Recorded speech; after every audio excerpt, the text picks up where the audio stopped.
Dear students, welcome all of you once again. Today I am going to tell you very important facts about pronouns under syntax chapter. These rules are very unique. So, dear students, let's start without getting late and see. Look at the screen of your mobile very seriously and listen whatever I am telling you.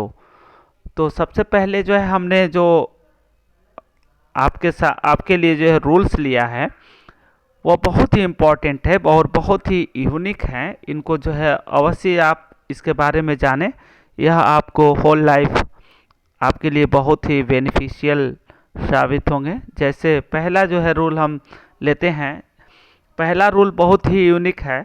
Late के बाद objective case के pronoun का प्रयोग होता है। Late एक transitive verb है, ठीक है।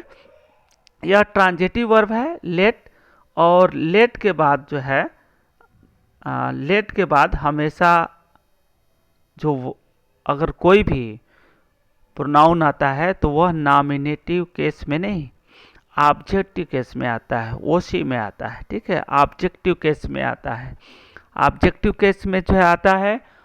और यहाँ पे नॉमिनेटिव केस में अगर यूज करते हैं आप तो हमेशा जो है वो गलत होगा, ठीक है। तो एग्जाम्पल के थ्रू जो है हम लोग समझे पहले इसको। जैसे हम पहला कहें कि आप हमेशा ये बोलते हैं लेट मी से समथिंग, से समथिंग, ठीक है, समथिंग। अगर कहते हैं कि लेट मी से समथिंग तो देखिए लेट आया और मी आया। यह मी किस में है? ओसी में है। यह जो है ऑब्जेक्टिव केस में है। तो इस तरह से जो है लेट के बाद आने वाला हर जो है प्रोनाउन ऑब्जेक्टिव केस में होता है, ठीक है। ऑब्जेक्टिव केस में होता है। आपके आपके जो है अगर आपके सिलेबस में अगर क्वेश्चन पूछेगा तो कैसे पूछेगा? जैसे यहाँ पे दे देगा let us play, let us play in the open field, open field. यहाँ पे देखिए let us play in the open field. यहाँ पे मतलब ये तो सही है, बिल्कुल जो है यह सही सेंटेंस है। लेकिन आपके अगर सिलेबस में यह क्वेश्चन आता है तो कैसे आएगा? यह लेट को क्या करेगा? यह लेट नहीं लिखेगा वो, है ना। अस नहीं लिखेगा, यहाँ पे अस नहीं होगा। यहाँ पे क्या लिखेगा? आई कर देगा, ठीक है। क्या करेगा? आई कर देगा। या जो है यहाँ पे क्या कर देगा? वी कर देगा, ठीक है। क्या करेगा? यहाँ पे वी का जो है प्रयोग कर देगा, लिख देगा वी। अब यह सेंटेंस गलत हो गया। उसी तरह से जो है यहाँ पे मी नहीं रहेगा, क्या हो जाएगा? आई हो जाएगा। यहाँ पे क्या हो जाएगा? आई हो जाएगा। अब यह जो है आपको करेक्ट करना, लिखा रहेगा करेक्ट द फॉलोइंग सेंटेंसेस। तो यहाँ पे करेक्ट करने के लिए आपको क्या करना होगा? रूल्स को याद करना होगा, रूल्स को जानना होगा। जैसे कि लेट लिखा है तो लेट के बाद कभी भी कोई भी प्रोनाउन आता है, अगर नाउन भी आएगा तो वो भी ऑब्जेक्टिव केस में होगा, बशर्ते आपको पता नहीं चलेगा। बस हम प्लेस को जानकर ही कर सकते हैं। जैसे मान लीजिए यहाँ पे आई के लेट लेट रमेश अगर लिख दें यहाँ पे रमेश, ठीक है, ये नाउन हो गया। तो ये नाउन भी यहाँ पे ऑब्जेक्टिव केस में है, ठीक है। तो इस तरह से जो है लेट के बाद आने वाला जो है नाउन हो या प्रोनाउन हो वो हमेशा जो है ऑब्जेक्टिव केस में होता है। तो अगर प्रोनाउन होगा तो आपको अच्छी तरह से जो है समझ में आ जाएगा कि वो प्रोनाउन के रूप में जो है यूज हुआ है। तो यहाँ पे क्या करेंगे? लेट की जगह पे लेट के बाद आई जो दिया है इसको आप जो है मी में तब्दील करेंगे, आप जो है मी में इसको बदलेंगे, ठीक है। और यहाँ पे वी दिया है तो वी को भी जो है किस में बदलेंगे? अस में बदलेंगे, ठीक है। यह जो है बहुत ही इंपॉर्टेंट रूल है, इसको जो है आप अच्छी तरह से देख लीजिएगा। दूसरा रूल पर हम लोग चलते हैं जो कि बहुत ही जो है इम्पॉर्टेंट है। बट का प्रयोग प्रीपोजिशन के रूप में होने पर इसका अर्थ एक्सेप्ट के सिवा अलावे होता है तथा इसके पहले all, every, none, every, any, no, everybody, nothing, nobody, nowhere, है ना। ये जो है ये प्रोनाउन होते हैं, इनका भी जो है प्रयोग होता है। ठीक है, इनका जो है प्रयोग जरूर इसके पहले होता है और बाद में ये आता है। इसको एग्जाम्पल के थ्रू देखें कि जब मतलब जो है इनके बाद में अगर जो है बट का प्रयोग है, ठीक है, या इनमें से कोई भी आया हो, बट का प्रयोग होगा, तो उसके बाद हम लोग क्या क्या रख सकते हैं। यहाँ पे आप नॉमिनेटिव केस में भी प्रोनाउन को रख सकते हैं, या जो है ऑब्जेक्टिव केस में भी प्रोनाउन को रख सकते हैं। दोनों ही कंडीशन में ये सही है। यहाँ पे जो है अगर ये लिखे हैं ना, जैसे यहाँ पे सी है तभी भी सही है, हर है तभी भी सही है, दोनों जो है स्थिति में जो है ये सही है। ओके, अब कहेंगे कि जो है जब दोनों स्थिति में सही है तो इसका क्या मतलब है। मतलब है यहाँ पे देखिए जो सी दिया है ना, इसको इसका प्रयोग बेटर माना जाता है। कब, देखिए ये दिए हों, इनमें से कोई भी दिया हो, ठीक है, प्लस उसके बाद बट हो, उसके बाद से जो है अगर प्रयोग करना है इसमें से प्रोनाउन को, तो दोनों हो सकते हैं, दोनों में से सी या हर या कोई भी प्रोनाउन यहाँ पे आए। जैसे मान लीजिए कि यहाँ पे वी आ गया, ठीक है, अगर वी आ जाता है तो यहाँ पे सही है ये। अगर आवर आ जाता है तभी भी सही है, लेकिन ये वी जो है यह बेटर जो है माना जाएगा। ठीक है, वी को जो है हम लोग बेटर मानेंगे। अब जो है सवाल ये है कि जब दोनों आ जा रहे हैं तो हमारे में जो है गलती क्या आएगा, हमारे सिलेबस में, हमारे क्वेश्चन पेपर में गलती क्या देगा, जिसको हमको सही करना होगा। जी हाँ, तो एक स्थिति तो ये है, यहाँ पे जो है आप समझ गए कि इनमें से कोई एक होगा, उसके बाद बट होगा, उसके बाद मतलब प्रोनाउन होगा, तो यहाँ पे तो कोई गलती नहीं हो रहा। लेकिन एक स्थिति ये बनती है जो कि यहाँ पे ये नोट के तौर पे कर लीजिए, यहाँ पे ये नोट है कि वर्ब के बाद अगर बट का प्रयोग होता है तब हमेशा ऑब्जेक्टिव केस का प्रयोग होता है। जैसे कि हम यूज करें, यहाँ पे एक क्वेश्चन हम लोग जो है लें, यहाँ पे अगर दें एवरी लिखें, एवरी बडी या एवरी वन वाज देयर, है ना, वाज देयर, और लिखे बट। अब इसके बाद जो हमको प्रोनाउन का यूज करना है, तो यहाँ पे अगर आई लिखते हैं तो अब गलत है। यहाँ पे तो आप कुछ भी लिख रहे थे प्रोनाउन ऑब्जेक्टिव केस में या नॉमिनेटिव केस में तो सही था, लेकिन अगर वर्ब के बाद अगर बट का प्रयोग हुआ है ना, ये वर्ब हुआ भी और ये प्रीपोजिशन है। याद रखिए कि यहाँ पे जो बट का प्रयोग है यह हमेशा प्रीपोजिशन की तरह से इस स्थिति में जो है इस कंडीशन में प्रयोग होता है। यहाँ पे ये कनेक्टिव वर्ड या जो है ये कहें कि यह कंजंक्शन नहीं है, यहाँ पे जो है क्या है, यह एक जो है प्रीपोजिशन है। तो प्रीपोजिशन के बाद यहाँ पे अगर वर्ब के बाद बट आया है तो यहाँ पे आई कभी नहीं हो सकता है, यहाँ पे लिखेंगे मी, ठीक है, तब जाकर यह सही होगा। ठीक है, तो आप डियर स्टूडेंट्स, आपको अच्छी तरह से जो है हमको लगता है कि आ गया होगा कि अगर इनमें से कोई नन हो, एवरीवन हो, एवरीबॉडी हो, नोबॉडी हो, कोई भी अगर आता है उसके बाद बट देता है तो आप उसके बाद तो कोई भी नॉमिनेटिव केस में, ऑब्जेक्टिव केस में प्रोनाउन का यूज कर लीजिए, कोई दिक्कत नहीं है।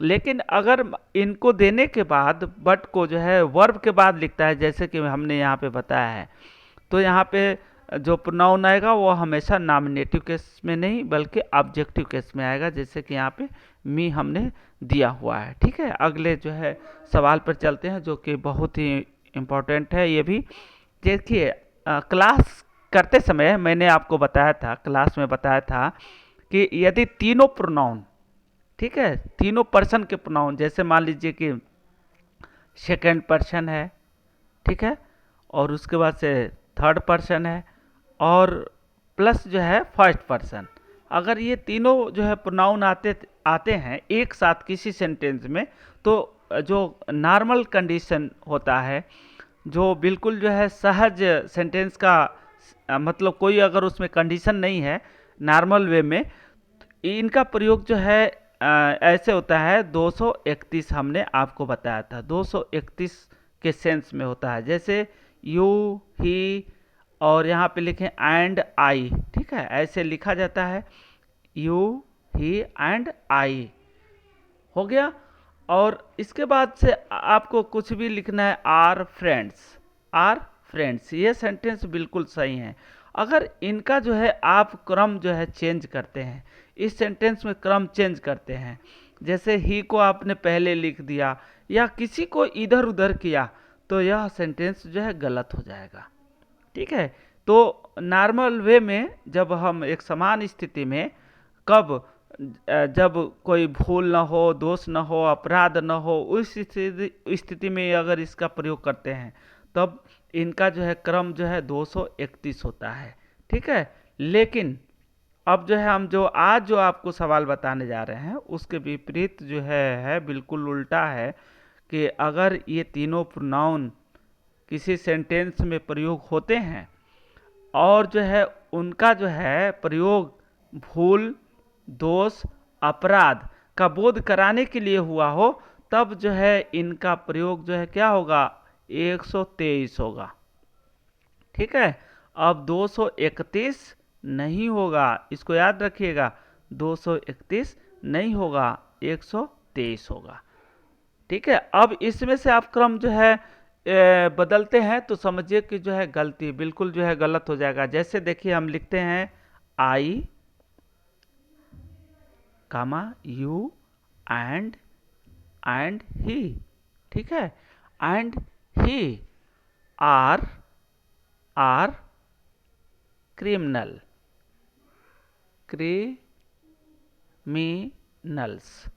क्रिमिनल्स। देखिए यहाँ पे प्यारे बच्चों, आई ये फर्स्ट पर्सन हो गया, यू सेकेंड पर्सन, और यहाँ पे ही जो है थर्ड पर्सन, 123 हो गया ना। अगर किसी अपराध के लिए, किसी भूल के लिए, किसी पाप के लिए, किसी दोष के लिए अगर इन प्रोनाउन का प्रयोग होता है, दिखाना हो, तो वहाँ पे 123 का प्रयोग होगा, अन्यथा की स्थिति में जो है 231 का होगा। अगर इसमें क्रिमिनल्स नहीं होता, फ्रेंड्स होता है ना, तो यहाँ पे फिर ये क्रम बदल जाता, 231 होता, पहले सेकंड पर्सन का प्रयोग करते, थर्ड पर्सन का करते, फिर फर्स्ट पर्सन का करते। लेकिन अगर अपराध दिखाना हो, भूल दिखाना हो, पाप दिखाना हो, दोष दिखाना हो, तब जो है हम लोग 123 का प्रयोग करेंगे, यानी कि जो है आई का पहले फर्स्ट पर्सन का, उसके बाद से सेकंड पर्सन का, उसके बाद से लास्ट में थर्ड पर्सन का, ठीक है, इनका जो है प्रयोग करेंगे, ठीक है। और इनका अगर आप कहीं भी किसी को अगर इधर उधर किए तो जो है वह जो है गलत माना जाएगा। मान लीजिए कि इसमें दो हो न होकर, तीन न होकर दो ही हो, तभी मान लीजिए फर्स्ट पर्सन और सेकंड पर्सन हो, तब जो है तब याद रखिएगा ये होगा 1 और 2, इसी क्रम में होगा, बिल्कुल यही क्रम होगा। अगर मान लीजिए कि इसमें सेकंड नहीं है तो फर्स्ट और जो है थर्ड इस तरह से होगा, पहले फर्स्ट होगा, लास्ट में थर्ड होगा। अगर मान लीजिए कि जो है थर्ड न हो, तब जो है फर्स्ट होगा और सेकंड होगा, इसी, अगर मान लीजिए कि फर्स्ट न हो, तब जो है 23 हो जाएगा, सेकंड और थर्ड, ठीक है, सेकंड और थर्ड। तो इस तरह से जो है हम जो है जब किसी सेंटेंस में भूल, दोष, पाप, अपराध को जो है बोध कराने के लिए अगर प्रोनाउन का यूज हुआ हो, तो इस तरह से जो है हम लोग 123, और अगर जो है समान स्थिति में है, अपराध, दोष, भूल, पाप नहीं है, तो 231 का जो है प्रयोग करेंगे। चलिए अगले जो है रूल्स पर चलते हैं। रूल नंबर 4 क्या है, वी, यू तथा दे प्लूरल प्रोनाउंस का एक साथ प्रयोग करना हो तो क्या करते हैं, पहले वी, उसके बाद यू, उसके बाद दे का प्रयोग करें, ठीक है, याद रखिएगा। मान लीजिए कि वहाँ तो आपने क्या किया था, आई का किया था, यू का किया था और ही का किया था, ये सभी मान लीजिए कि सिंगुलर हैं। तो सिंगुलर कंडीशन में जो है आपने जो है 231 का जो है प्रयोग करते हैं, ठीक है, 231 का प्रयोग करते हैं। लेकिन अगर मान लीजिए कि फर्स्ट पर्सन का बहुवचन हो गया, ठीक है, उसके बाद से यू भी जो है यह बहुवचन में हो गया, आप लोग जैसे कहते हैं, उसके बाद से दे हो गया, है ना, तो यहाँ पे इसका जो है जो प्रयोग होगा वह किस तरह से होगा, पहले वी का प्रयोग करेंगे, उसके बाद यू का करेंगे, उसके बाद से किसका करेंगे, दे का करेंगे, यानी 1 2 3 123 में हो जाएगा। ये समान स्थिति, यह तो स्थिति कब बनी थी, सिंगुलर वाले में। सिंगुलर वाले में स्थिति तब बनी थी जब किसी पाप, दोष, अपराध को दिखाना हो। लेकिन जब प्रोनाउंस बहुवचन में हो जाए, ठीक है, बहुवचन में आ जाए, तो हमको 123 का प्रयोग हम लोग इजीली कर सकते हैं। जैसे हम लोग प्रयोग करके भी देख रहे हैं, देखें कि कैसे जो है हो रहा है, ठीक है, कैसे हम लोग प्रयोग इसको कर रहे हैं। पहले इजरेज कर लेते हैं, उसके बाद से आपको दिखाते हैं। देखिए, चलिए यहाँ पे देखिए, यहाँ पे हम लिखें, जैसे लिखना हो, देखिए, तो हम तो ये लिखेंगे वी यू एंड दे, ये सभी बहुवचन के हो गए। वी भी बहुवचन का हो गया, यू भी बहुवचन का हो गया, और दे भी बहुवचन का हो गया, ठीक है। इनको जो है अगर लिखना है, मस्ट वर्क टुगेदर, ठीक है, मस्ट वर्क टुगेदर। यहाँ पे देखिए बहुवचन में प्रयोग हुआ है, तो यहाँ पे 1 2 और ये 3, फर्स्ट पर्सन का, सेकेंड पर्सन का और थर्ड पर्सन का हुआ है ना 123 में। यानी जो प्रोनाउंस जब बहुवचन में हो तो ऑटोमेटिकली ये जो है 123 के पैटर्न पर यूज होंगे, ठीक है। और इनका प्रयोग अगर आप में दे रहा है, जैसे मान लीजिए कि आपके आ रहा है सवाल आपके सिलेबस से, आपके क्वेश्चन में, तो कैसे जो है ये आएगा, ठीक है। इसको जो है देख लीजिए। देखिए अब दे देगा क्या, पहले मान लीजिए कि यू दे दिया, पहले वाले जो पैटर्न पे हम लोग ने किया था यू, और उसके बाद से क्या दिया, यहाँ पे दे दिया, और उसके बाद से एंड लिखा और वी को कर दिया, ठीक है। और फिर लिखा must work together.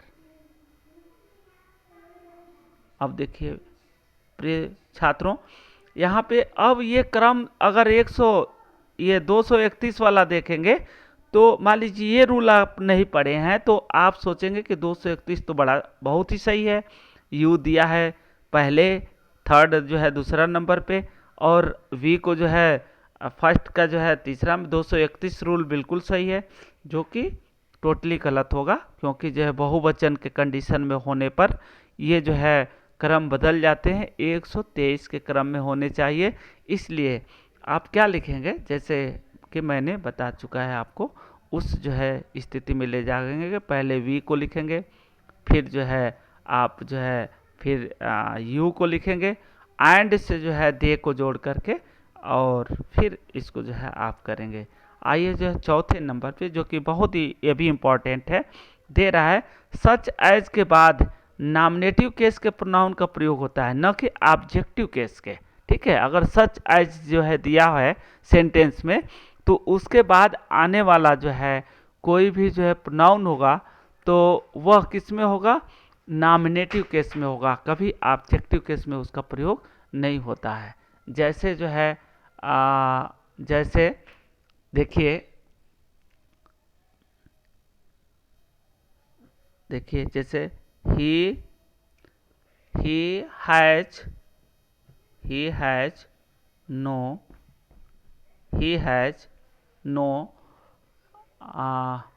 liking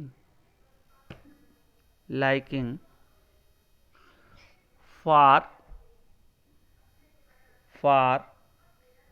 such a man,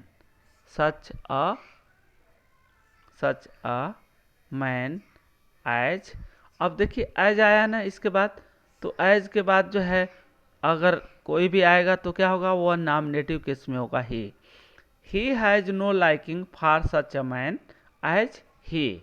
ठीक है, तो इस तरह से अगर मान लीजिए सच एज का प्रयोग हुआ है, यहाँ पे एज यहाँ पे है, सच यहाँ पे है, बीच में जो है मैन आया हुआ है, इसके लिए प्रयोग हुआ है सच अ मैन एज।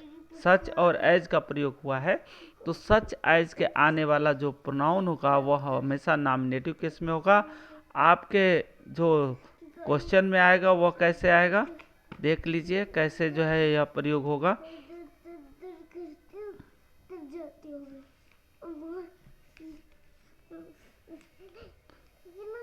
जैसे मान लीजिए कि दूसरा हम लिखते हैं she has no liking such a man as, यहाँ पे दे दें क्या, हिम। ठीक है, तो यहाँ पे जो हिम आया है वह टोटली क्या है, गलत है। ठीक है, यहाँ पे हिम ये जो है ना गलत है। यहाँ पे क्या होगा, जब सच एज के बाद अगर कोई भी जो है नाउन आएगा, प्रोनाउन आएगा, तो वह प्रोनाउन जो है हमेशा नॉमिनेटिव केस में होगा, यानी कि जो है हिम नहीं होगा, ही होगा, ऑब्जेक्टिव केस में नहीं होगा। तो डियर स्टूडेंट्स, इसको जो है आप भली भांति जो है लर्न कर लीजिए, और फिर हम जो है अगले वीडियो में इसी तरह से यूनिक जो है रूल्स लेकर आऊँगा। Thank you so much.